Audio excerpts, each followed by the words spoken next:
දැන් මේ වැඩි උනේ මේ ඊයේ නැවකින් අලුතෙන් ගෙනල්ලා ගොඩ බාපු තෙල්ද? දැන් ඊයේ මධ්‍යම රාත්‍රී 12ට වැඩි උනේ. අපි හිතමු හවස 6ට ගෙන ආපු නැවද්ද මේ? එහෙම නැත්නම් ඊයේ උදේ 10ට ගෙන ආපු නැවද්ද? එහෙම නැත්නම් පෙරේද ගෙන ආපු නැවක තිබිච්ච තෙල්ද? එහෙම වෙන්නේ කොහොමද? පෙරේද ගෙන ආවලා නැත්නම් ඒ නැවේ තෙලු ඇයි පෙට්‍රෝලියම් එක සෙනසුරාද වැහුවේ?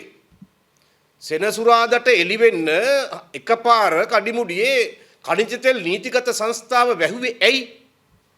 ඛනිජ තෙල් නීතිගත සංස්ථාව වැහුවේ තියෙන තෙල් තොගය කලින් ගෙන ආපු අඩු මිලට ගෙන ආපු තෙල් තොගය එලෙසින්ම තබා ගන්න. ඒක වැය වෙන එක නතර කරගන්න. ඒ නිසා තමයි බවුසර් අරගෙන තෙල් තෙල් අලෙවි කරන පුද්ගලයන්ගේ බවුසර් අරගෙන ආවා තෙල් ගන්න. නැවත හැරිලා ගියා. එතකොට ඛනිජ තෙල් නීතිගත සංස්ථාව මහරෑ වහලා මුළු දවසක්ම තෙල් බෙදා හැරීම නතර කරලා ගෙනල්ලා තිබිච්ච පරණ තෙල් ටික තොගේ එහෙමම තියාගෙන ඉරිදට එළි වෙන්න තෙල් ටික නැග්ගුවා. පොඩි ගානකින් නෙමෙයි සුපිරි ගානකින්. පුනරුද ගානකින් නැග්ගුවා.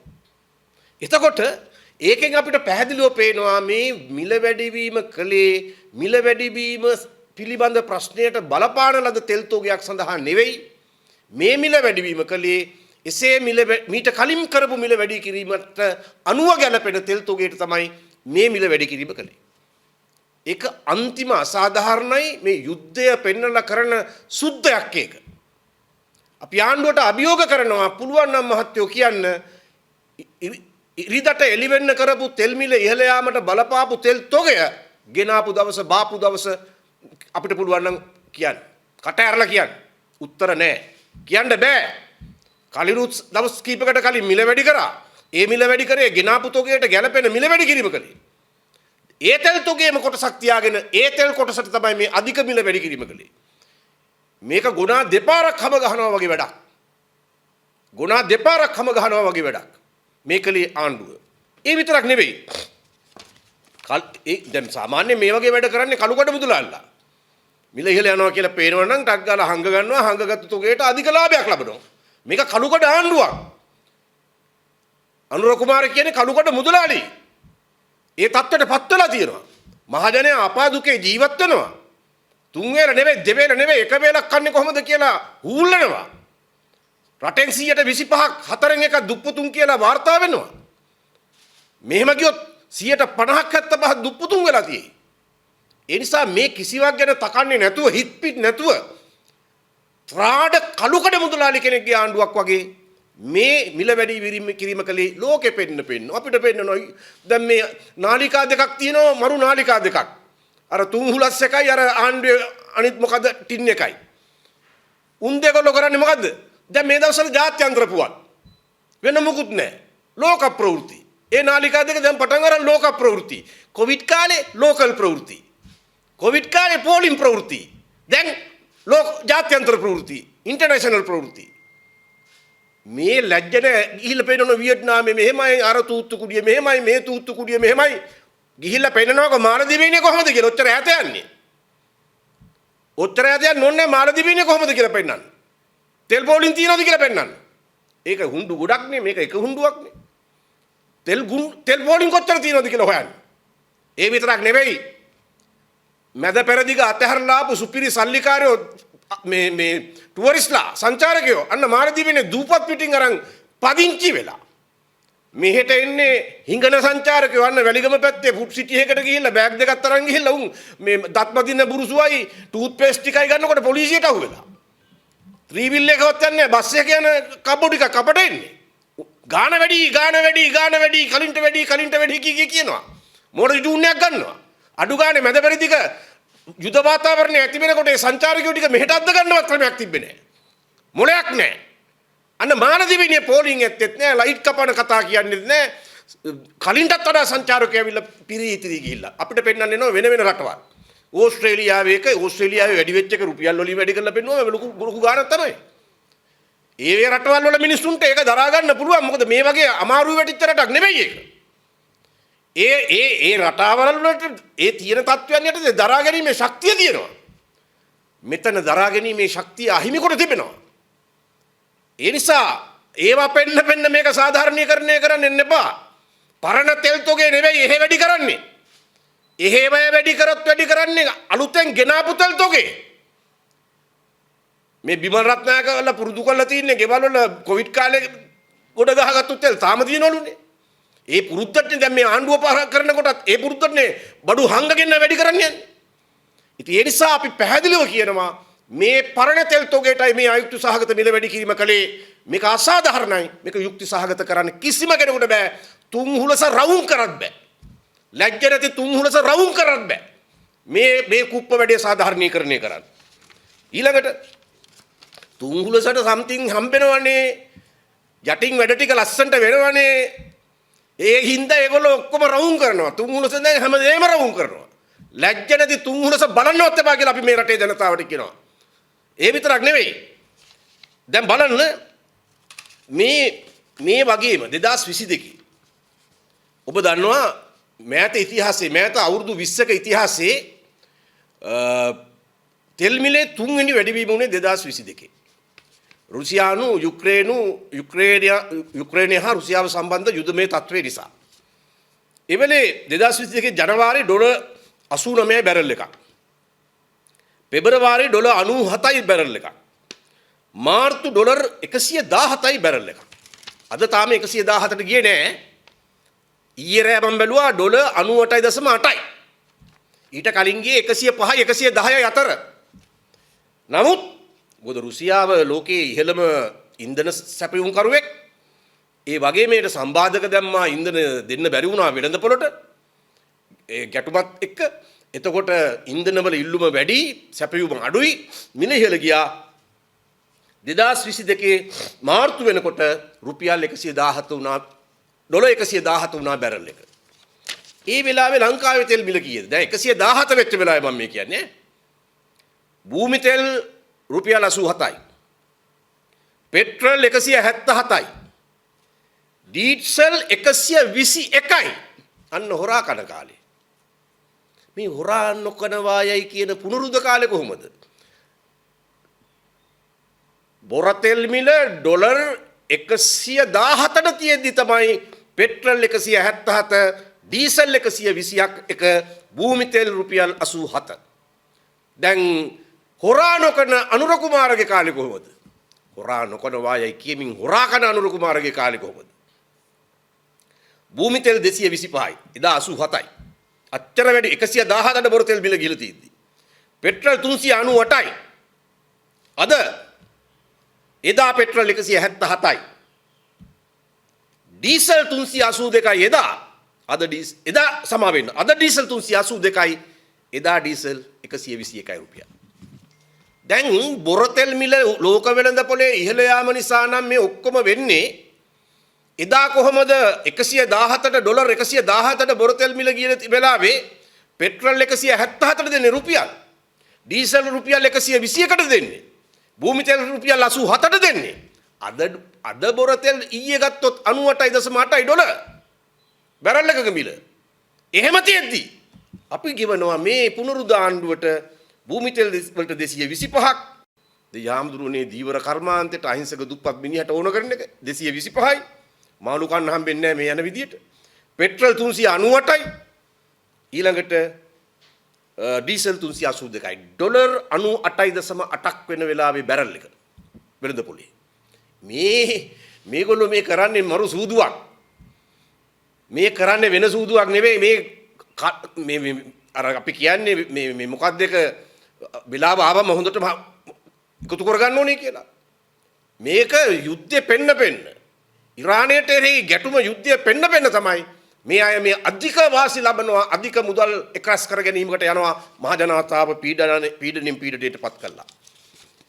දැන් ඒ අතර මේගොල්ලෝ කියවනේ බද්දේ කතාවක්. මේගොල්ලෝ බලයට එන්න කලින් නම් කිව්වේ විජිත හේරත්ලා අනුර කුමාරලා පාර්ලිමේන්තුවෙත් කිව්ව පාර්ලිමේන්තුවේ කිව්වනංගද පස්සේ කිව්වනේ එයා පාර්ලිමේන්තුවේ කියන්නේ බොරු කියලා. ඉතින් අපි හින්දා පාර්ලිමේන්තුවේ වෙච්චර උපුටන්න ඕනේ නැහැ. නමුත් ඉතින් ඒ හැමතැනකම කිව්වා බද්ද මෙච්චරයි බද්ද අඩු කරපු ගමන් තෙල් ලීටර එක මිල මෙච්චරයි. අපි ආවොත් අඩු කරනවා. එහෙම තමයි කිව්වේ. දැන් ඇහුවා මොකද කියන්නේ? දැන් අපි දන්නවා පෙට්‍රල් ලීටරයකට රුපියල් 120ක් බදු. ඩීසල් වලට 135ක් බදු රුපියල්. ඒ කියන්නේ මේ 300 ගණන් 400 ගණන් තියෙන එකෙන් 120ක් බදු පෙට්‍රල් වලට රුපියල් 135ක් බදු ඩීසල් වලට. එතකොට මේ අධික බද්ද ගන්න සාධාරණීකරණය කරේ කොහොමද?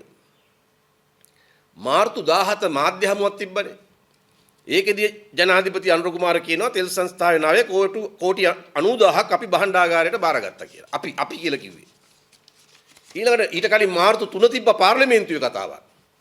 එදා කිව්වා බිලියන 884ක් තෙල් සංස්ථාවේ නායක භාණ්ඩාගාරයට අරන් තියනවා ඒගොල්ලෝ කියලා. දැන් ඒගොල්ලෝ කියන්නේ කවුද? දැන් මේක කරේ මුලින්ම 2023 රනිල් වික්‍රමසිංහ ආණ්ඩුව. අපි මේක බාරගත්තයි කියලා කියන්නේ ඕගොල්ලෝගේ ආණ්ඩුවට රනිලුත් අයිතිද? ඒ කාලෙත් එක්කද මේ ඕගොල්ලෝ අපි කියලා කියන්නේ? කාවද මේ රවට්ටන්න හදන්නේ? ඕගොල්ලන්ගේ අර සේදුම් බලකායේ ඉන්න මෝඩ ගොන් හැත්ත රවට්ටන්න පුළුවන්. ඒක වෙන කතාවක්. මේ පොදු ජනතාව ඒ જાතිය ගොන්නු කියලා හිතන්නේ නැපා. ඔය කියන භාණ්ඩාගාරයට ගත්තු ණයතොගෙන් පෙට්‍රෝලියම් එකේ ගත්තු ණයතොගෙන් ඔහුම කියන කෝටි 90000න් කෝටි 65000ක් විතරම ගෙවල ඉවර කළා පහුගිය ආණ්ඩුව. වික්‍රමසිංහ මහත්තයා හිටපු ආණ්ඩුව. එතකොට තව තියෙන්නේ සොච්චමයි. ඒ සොච්චම පෙන්න තමයි මේ ගහන ගැහිල්ල ගහන්නේ. ඒ සොච්චම පෙන්න තමයි මේ අධික මිල ඉහළ දැමීම කරන්නේ. ඒ නිසා කතාවතා වැඩක් නැහැ. විපක්ෂින්දදී කිව්වනම් කතාව. ඕගොල්ලෝ එන්න කලින් 2023 තමයි පෙට්‍රෝලියම් එකේ ණය මහ භාණ්ඩාගාරයට ගත්තේ. මේ ගහන බද්දෙන් සුළු කොටසක් යන්නේ ඒ මහ භාණ්ඩාගාරයට ගන්න මුදලට. ඊට ඒකෙනුත් පස්සේ ඉතුරු වෙනවා තවත් විශාල කොටසක්. දැන් මේ දෙකම තියාගෙන යනවා බදු අඩු කරලා තෙල් මිල අඩු කරනවා කියපු උන්දලා දැන් මේ දෙකම තියාගෙන යනවා සාධාරණීකරණය කරන්න රනිල්ගේ කාලේ කරපු දේවලුත් අපේ කාලේ කියනවා ලැජ්ජ නැතුව. මේ විදිහේ නිර්ලජ්ජිත පාලනයක් නම් මෑත කාලේ අපි කවුරුත් දැකලා නැහැ. බොරු කියන්න බයකුත් නැහැ, ලැජ්ජාවකුත් නැහැ, කිසිම අවුලක් නැහැ. බොරු කියලා නන්නත්තර වුණාම මම නම් පාර්ලිමේන්තු වෙන්නේ බොරු කියන්න කියලා කියනවා. ඒ තරමට බොරු කීව දැන් ලැජ්ජ නැති කමට දෙයක් බවට පත් වෙලා. එතකොට අපි දන්නවා මෙතන වෙන්නේ මේ නිසා අපි පැහැදිලිව ආණ්ඩුවට කියනවා මේ ඉරානයට එරෙහිව ඇමරිකානු ඊශ්‍රායල් යුද්ධය පෙන්නලා මේක සාධාරණීකරණය කරන්න එපා මේ කළු කඩ මිල ඉහළ දැමීම. ඒ නිසා අපි ඉතා ඕනෑකමින් කියනවා පොදුවේ ඒ බද්දේ බර අඩු කරන්න බැරි නම් අඩුම තරමේ මේ රටේ පොදු ප්‍රවාහණයට ඒ වගේම ගොවියට ඒ වගේම දීවරයට සහ කර්මාන්තකරුවන්ට සුවිශේෂී මිල අඩු කිරීමක් කරන්න. පොදුවේ මිල අඩු කළ යුතුයි කරන්න පුළුවන්. ඔය භාණ්ඩාගාරයට දෙන එකෙන් දැන් භාගයකට වඩා දීලා ඉවරයි කලින් ආණ්ඩුව. ඉතුරු සොච්චම දෙන්න පුළුවන්. ඒක දුන්නමත් ඉතුරු වෙනවා විශාල බදු පංගුවක්. ඒකෙන් කොටසක් අයින් කරන්න පුළුවන්. අයින් කරලා මේ දුකෙන් දුකට විපතෙන් විපතට අසරණ භාවයෙන් අසරණ භාවයටපත් වෙලා හූල්ල ඉන්න මිනිස්සුන්ට සහනයක් දෙන්න පුළුවන්. ඒ විතරක් නෙවෙයි දීවරයට සහනෙ ලැබුණොත් මාළු ටික වෙළඳ පොළට එන්නේ නැහැ. ආවත් ගිනි ගණන් කන්න මිනිස්සුන්ට මිලදී ගන්න බෑ. කර්මාන්තකරුවට අඩු මිලට ඉන්ධන නොලැබුණොත් නිෂ්පාදන පිරිවැය උහුලන්න බෑ. නිෂ්පාදන පිරිවැය ඉහළ ගියොත් විදේශ වෙළඳ පොලේ තරඟ කරන්න බෑ. දේශීය වෙළඳ පොලේ ගන්න මිනිහෙක් නැහැ. ඊළඟට ගොවියගේ ගොයන් කපන යන්ත්‍රයට ගහන තෙල් ටික ඉහළ ගියොත් ගොවියා කපන නෙල්ලන අස්වැන්නෙන් එන වී ටික ගණන් යනවා. ඔය කියන අඩු ගානට දෙන්න බෑ. වී ටික ගණන් ගියාම පාරිභෝගිකයට යනවා 3-4 ගුණයකින් වැඩි වෙලා හාල් ටික ගණන් ගිහිල්ලා. එළවලු ටික ගණන් ගිහිල්ලා. අලගෙඩිය ගණන් ගිහිල්ලා. ඒ නිසා නිෂ්පාදන පද්ධතිය සම්පූර්ණයෙන් බිඳ වැටෙනවා. ආහාර සුරක්ෂිත භාවය සම්පූර්ණයෙන් බිඳ වැටෙනවා. විදේශ විනිමය ඉපීමේ නිෂ්පාදන ක්‍රියාවලිය සම්පූර්ණයෙන් බිඳ වැටෙනවා. අඩු ගානේ මොලේ කලදක් හරි තියෙනවා නම් පොදු ප්‍රවාහණයට සහ අපි කියපු අනිකුත් අංශ තුනටවත් සුවිශේෂී ලෙස මිල වැඩි කිරීමේ මිල අඩු කිරීම සඳහා අවශ්‍ය පියවර ගත යුතුයි. එසේ නොකරන්නේ නම් ආණ්ඩුව කරන්නේ නිෂ්පාදන ක්‍රියාදාමයේ බිඳ වටනවා. දීවරයට මුහුදු ගිහිල්ලා මාළු වල්ලන් ආවට කන්න එකෙක් රට ඇතුලේ නැති වෙනවා. ගොවියට පොහොර ටිකක් නැහැ. පොහොර ටික කළු කොටින් අරගෙන හරි වගාව කරගත්තොත් අස්වැන්න නෙලා ගන්න විදියක් නැහැ. අස්වැන්න නෙලා ගන්න වෙන්නේ නැහැ. මොකද තෙල් ගහ ගන්න වෙන්නේ අධික මිලට. පිරිවැය වැඩි. ඉහළ මිලකට තමයි දෙන්න වෙන්නේ. එතකොට වෙන්නේ අනිවාර්යෙන් ගොවියා අධෛර්යයටපත් වෙනවා. කෘෂි කර්මාන්තය කඩාගෙන වැටෙනවා. එළවලු වගාව කඩාගෙන වැටෙනවා. දේශීය ආහාර සුරක්ෂිතතාවයේ බිඳ වැටෙනවා. මේකේ ප්‍රතිඵල ඉතා භයානකයි. අද ඉඳන්ම පොදු ප්‍රවාහනයේ මිල ඉහළදායි, ත්‍රිවිල් මේවා මිල ඉහළදායි. සියලුම දේවල් ආප්පේ ඉඳන් කෝප්පේ ඉඳන් ප්ලේන් ටියේ ඉඳන් ඔක්කොම ටික ඉහළදායි. ඒ නිසා මේක සහගහන අපරාධයක්. සමාජයක් කෙරෙහි, රටක් කෙරෙහි, ජන සමාජයක් කෙරෙහි සහකම්පනයක් තියෙන පාලනයකට ගන්න බැරි විදිය නරුම තීරණයක් මේ ගත්තේ. ඒ නරුම තීරණේ සාධාරණීකරණය කරන්න අර චැනල් මාෆියා දෙක තුන මේ රවුම් කර ලෝක වෙළඳ පොළ පෙන්න අපිව අන්දන්න එපා. ලෝක වෙළඳ පොලේ අනුව නෙවෙයි මේ වැඩේ වෙන්නේ. ආණ්ඩුව මේකින් කළුකඩ ව්‍යාපාරයක් පටන් අරන් තියෙන්නේ. ඒ නිසා අපි ඉතා ඕනෑකමින් කියනවා. ඒ අතරේ ජනාධිපතිතුමා කියනවා රාත්‍රී කාලෙදී විදුලියෙන් ක්‍රියාත්මක වෙන වාහන ආරෝපණය කරන්න එපාලු, චාර්ජ් කරන්න එපාලු. කවුද දන්නේ ජනාධිපතිවරයාට මේක කිව්වේ. මෙගාවට් 300ක් විතර යනවලු ඕවා ආරෝපණය කරොත් රාත්‍රී කාලයේදී. විශේෂඥයින් මේ වන විටත් කියලා තියෙනවා, ප්‍රසිද්ධියේ ප්‍රකාශ කරලා තියෙනවා. අර මම දැක්ක රැළපනා මහත්මයාත් කියලා තියෙනවා. මෙගාවට් 300ක් වැය වෙන්නේ නැහැ අපේ රටේ තියෙන විදුලියෙන් ක්‍රියාත්මක වෙන වාහන ඔක්කොම එකපාර චාර්ජ් එකට දැම්මත්. එකපාර චාර්ජ් කරන්න ගත්තත් මෙගාවට් 100ක් යයි වැඩි වුණොත්. දැන් තියෙන වාහන වගේ 3-4 ගුණයක් ලංකාවට ආවොත් විදුලියෙන් ක්‍රියාත්මක වෙන වාහන, ඒ සියලු වාහනත් සුබ නැකතට එක මොහොතට ඔක්කොම එකට කතා වෙලා charge කරොත් විතරක් ඔන්න මෙගාවට් 300ක් යයි. මේ ගොන් කතා කියන්නේ මොකද දන්නවද? දැන් ඔය වෙන්නේ වෙන මොකක්වත් නෙවෙයි, පොසිල ඉන්ධන වලින් විදුලිය නිපදවන කට්ටිය කියන ගොන් කතා තමයි රටේ ජනාධිපති අපිට කියන්නේ. ගුවන් කාලය අපහරණයට පත් කරමින්. ඒ නිසා බොහොම පැහැදිලි මේක සාධාරණීකරණය කරන්න බෑ. ගල් අඟුරු හොරකම කළා. දැන් ඊළඟට වැඩේ දැන් මේ තෙල් පොලිම තාම QR එක හරියට වැඩ නැහැනේ. QR එකේ වාසනාවන්තයොත් ඉන්නවා, අවාසනාවන්තයොත් ඉන්නවා. QR එක වැඩ කරපොත් යුරෝ එක ගාලා සතුටු වෙන්න පුළුවන්. නමුත් වැඩ නොකරන මිනිස්සුන්ට අඬන්න පුළුවන්. තෙල් නැහැ. දැන් ඒ මිනිස්සු ඒ අය තෙල් ගහ ගන්න ගියාම විවිධ දුෂ්කරතාවලට මුහුණ දෙනකොට ඒ මිනිස්සු වේදනාව අපිට කරනවා. දැන් ඊයේ සමාජ මාධ්‍ය වලට දාලා තිබුණා එක්තරා සංචාරක මඟ පෙන්වන්නේ ඔහුගේ සංචාරකයන් ගෙනියන කාර් එක අරන් ගිහිල්ලා ගම්පොළ පැත්තේ පෙට්‍රල් ෂෙඩ් එකකින් තෙල් ගහ ගන්න බෑ කිව්වම QR ප්‍රශ්නේ හින්දා ඔහු ඉංග්‍රීසියෙන් අදහස් දක්වමින් වීඩියෝ පටයක් නිකුත් කරනවා. ඉංග්‍රීසියෙන් කියන්නේ විදේශීය සංචාරකයන්ට මෙන්න මේකයි තත්ත්වය, මම මේ ඉන්නේ අහවල් පෙට්‍රල් ෂෙඩ් එකේ, මේක දැන් මේ QR ප්‍රශ්නයක් හින්දා මට තෙල් ගහන්නෙත් නෑ. මේ ඒ නිසා ඔබ මේ රටට ලංකාවට එන්නවා නම් එන්න ඕනේ මේ ප්‍රශ්නය සමතයකටපත් වුණාට පස්සේ. කරුණාකරලා මේ ප්‍රශ්නේ තීද්දී ඔබ එන්න එපා. ඒකයි කියන්නේ. දැන් ඔන්න ඔක්කොම වැඩ නවත්තලා අනුර කුමාර මහත්තයාගේ පොලිස් ආණ්ඩුව, පොලිස් රාජ්‍ය සියලු වැඩ කටයුතු නතර කළා. මධ්‍යම අපරාධ විමර්ශන අංශය මහනුවර වත්තේගම නුවරපාරේ හිටපු මේ මිනිස්සුව ගිහිල්ලා අත්අඩංගුවට අරගෙන රාජ්‍ය විරෝධී ක්‍රියාකාරකම් වලට. දැන් කොවිඩ් කාලේ සුනිල් හඳුන්නෙත්ති ප්‍රසිද්ධියේ මේ රටේ විදේශගත ශ්‍රී ලාංකිකයන්ට ඩොලර් එවන්න එපා කියපු එක කොයිතරම් මේ අපරාධකාරී කතාවක්ද? එහෙම කියපු ඒවටවත් එදා නීතිය ක්‍රියාත්මක කළාද? මේ සංචාරක මඟ පෙන්වන්නේ තමන්ගේ සංචාරකයන්ට වගකීමක් තියෙන නිසා කියනවා මේ ප්‍රශ්නේ විසඳුනාම වරෙල්ලා දැම්ම නම් එන්න එපා, උඹට රස්තියාදු වෙන්න වෙනවා කියලා. ඒවට බොහොම ටක් ගාලා ඇක්ෂන් ගන්නවා. ඒ නිසා මේ කටවල් වහලා නෙමෙයි මේ ප්‍රශ්නේ විසඳන්න පුළුවන්. බොරු ගොතලා පෙන්නලත් නෙවෙයි. ඔයගොල්ලෝගේ ගොබ්බ channel දෙක තුනෙන් බොරු ගොතලා පෙන්නලත් නෙවෙයි. ඒ නිසා කරුණා කරලා මේ රටේ මහජනයා මත මේ දරුණු පීඩනය පටවලා අතපිහිද ගන්නෙන්න එපා ඉරානය පෙන්නලා.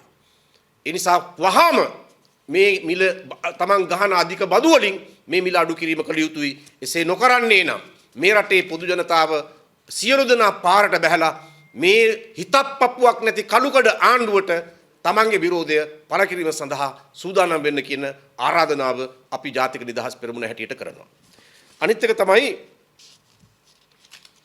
ඒකම අපි පොලිසියට කියනවා ඔය උඩින් නියෝගාවට ඔය වගේ අත්අඩංගුවට ගන්න යන්න එපා. මේක තමන්ට රාජකාරිය කරන්න කියලා පාවල දෙන ආණ්ඩුවක් දැක්කනේ. අර ආවා මොඩියුල වලට අසභ්‍ය වෙබ් අඩවි ඒක ආපු ගමන් පරීක්ෂණය කළා, නිලධාරීන් පිටින් ඇරියා. අන්තිමට අහුවෙන්නේ තමුන්නාන්සලා. පොලිසිය මහත්තුරුන්ට අපි කියන්නේ. ඒ නිසා නිකන් ඔය කුණු නියෝගාවට නීති විරෝධී අත්අඩංගුවට ගැනීම කරලා මානව හිමිකම් නඩුපටව ගන්න එපා. තමුන්නාන්සලට පුද්ගලිකව වග කියන්න වෙන්නේ.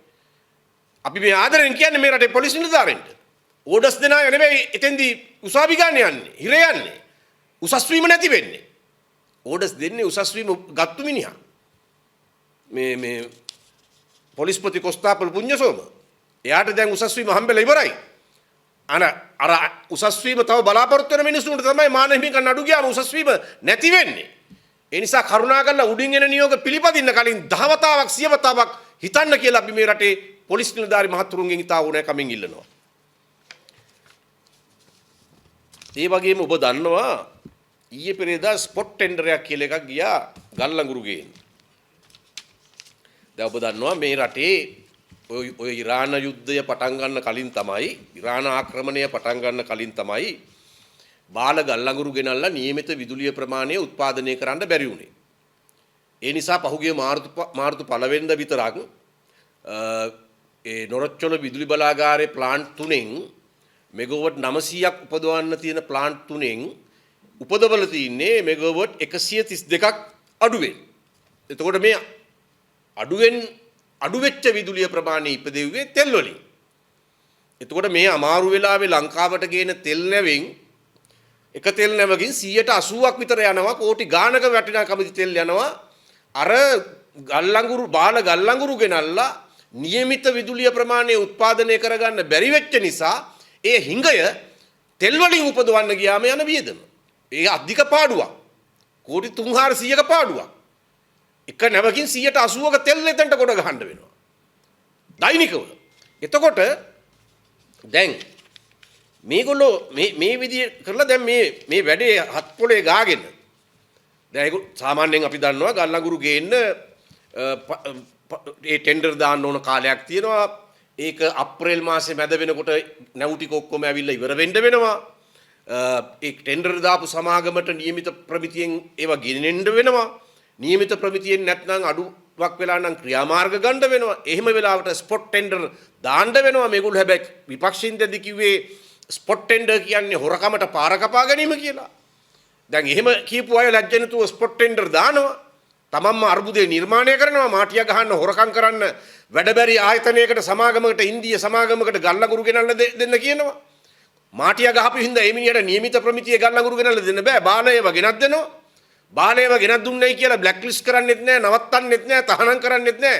දඩ ගැහුවයි කියලා බොරු කියනවා. තාම 7-5ක දඩයක් ගෙවලත් නෑ. ඒ අතරේ දැන් වෙච්ච අමාරුවෙන් ගොඩ එන්න ස්පොට් ටෙන්ඩර් දානවා. ස්පොට් ටෙන්ඩර් එකේ දාලා මොකද කළේ මේගොල්ලෝ? දැන් අපි දන්නවා ස්පොට් ටෙන්ඩර් ස්ථානීය ප්‍රසම්පාදන කියන්නේ ඒ කියන්නේ හදිසි ප්‍රසම්පාදනයක් කියලානේ කියන්නේ. දැන් ප්‍රසම්පාදන මාර්ගෝපදේශ 318 කියනවා ඉමර්ජන්සි ප්‍රොකියුමන්ට් ගැන. හදිසි මිලදී ගැනීම ගැන.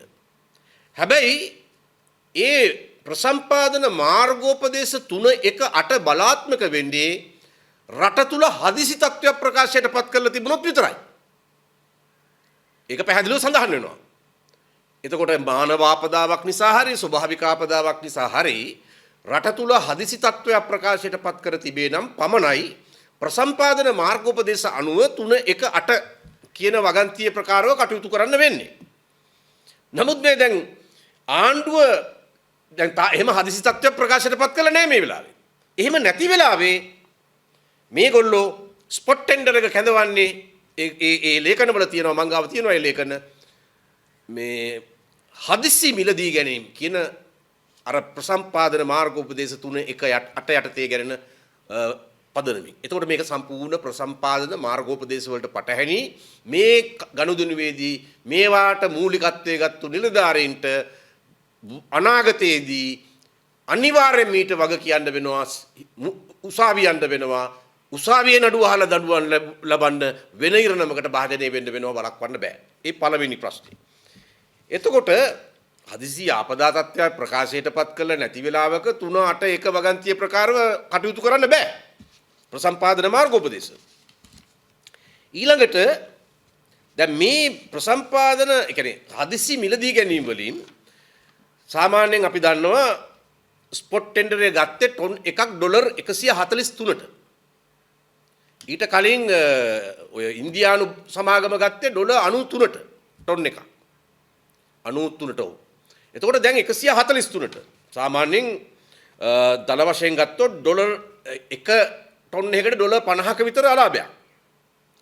එතකොට සාමාන්‍යයෙන් ඔක්කොම එකතු කරලා බැලුවොත් ඩොලර් ලක්ෂ 150ක විතර අලාභයක්. එතකොට